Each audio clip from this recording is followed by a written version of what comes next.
John Wanamaker is a famous American Christian businessman who is well known for his book, The Man the Bible Made.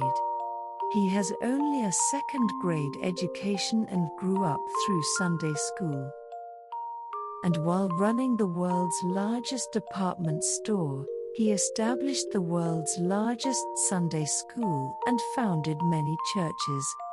In particular, he was a faithful servant of God who devoted himself to YMCA Ministry. Starting from being a member of the YMCA to becoming its president, leading Christian social movements, and contributing greatly to missions and social development. In 1857, at the age of 19, John found spiritual vitality, comfort, and rest while attending the YMCA prayer meeting held every lunch hour at his job as a clerk at Tower Hall. But the following year, he suddenly developed tuberculosis. He quit his job and spent his time in the countryside recuperating, meditating on the Bible and praying to recover his health. Here is part of his letter he sent to the YMCA prayer meeting at that time. "When I get back to my old age, I want to work harder for the Lord with a healthy body. I desperately need your prayers so that I can become a humble and faithful servant of the Lord." Through his time overcoming illness in prayer and the Bible, he gained new insight into the value and mission of life. So, the place John returned to after recovering his health was not his old workplace, Tower Hall. He started a new career as a paid secretary at the Philadelphia YMCA. YMCA is a Christian youth group established to accomplish missions through youth social movements. There he became a faithful servant of God and tried to contribute to the kingdom of God. During his 3 years of service, he demonstrated outstanding management skills and systematically managed the YMCA. And he devoted himself to improving the youth and leading them to Jesus based on the Bible. Led thousands of young people to take part in the No Drinking, No Smoking campaign. Above all, he worked hard to distribute the Bible and establish Bible study groups throughout the city. As a result, the number of members increased from 56 to over 2,000 in just 1 year.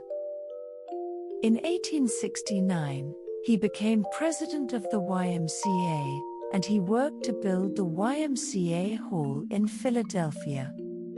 And while leading the YMCA movement, he had a great influence on the church and society.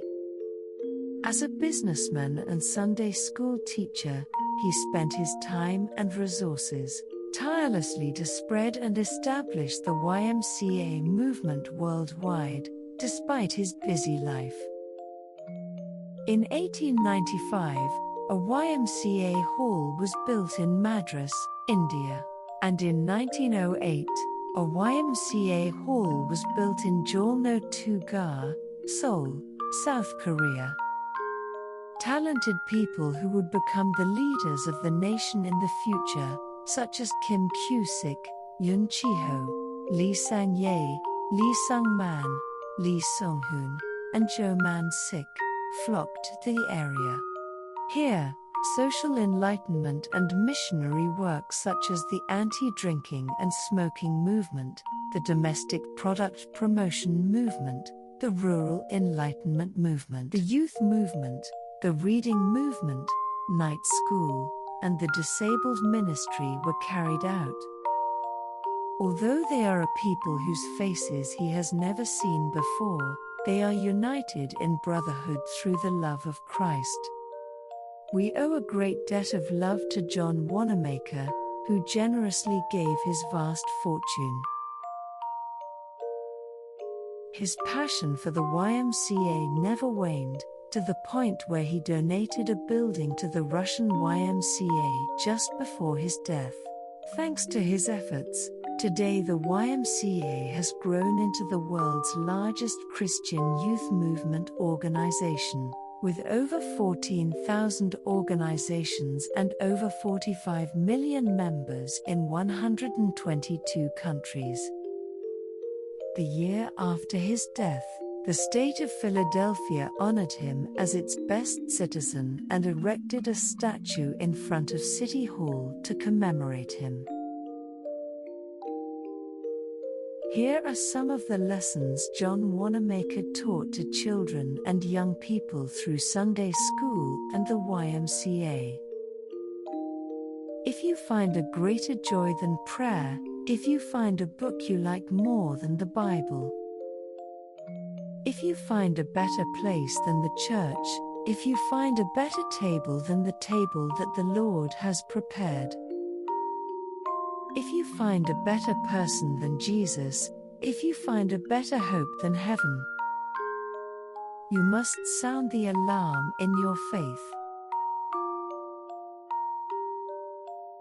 As he prayed before God and promised, he became a faithful servant of God, establishing YMCAs all over the world and sharing faith, dreams, and hope with countless young people. All these great achievements he made were the grace and blessing of God given to him as he ran the path of mission, with prayer and the Bible, becoming a faithful servant who kept his promise to God.